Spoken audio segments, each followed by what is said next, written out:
The reliability of the US-made Patriot air defense systems is under scrutiny as Russian ballistic missiles, particularly those launched by the Iskander-M system, are demonstrating enhanced capabilities to evade interception.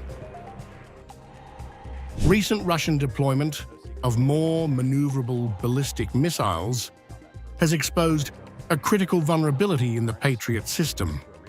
These missiles reportedly execute evasive maneuvers during the terminal phase, making them difficult to detect and intercept.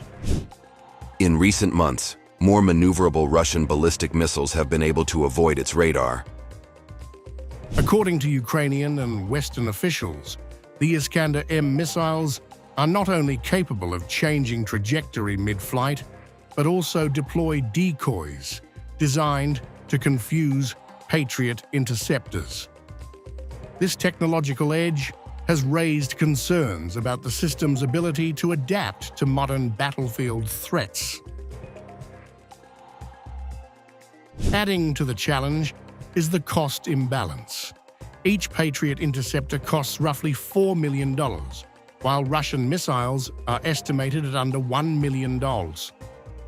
With 2 interceptors often fired per target, questions over cost-effectiveness are growing louder.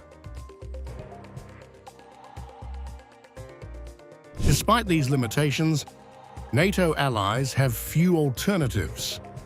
Ukraine's Soviet-era S-300 systems are nearly exhausted, leaving the Patriot as the primary line of defense against escalating missile threats. The problem is compounded by Russia's expanded Iskander-M production and additional supplies of advanced ballistic missiles from North Korea. The Iskander missiles perform evasive maneuvers in the final phase, thwarting the Patriot's trajectory calculations. As Washington pledges more Patriot systems to Kyiv, these mounting challenges cast doubt on whether the system can maintain its role as the backbone of Ukraine's air defenses.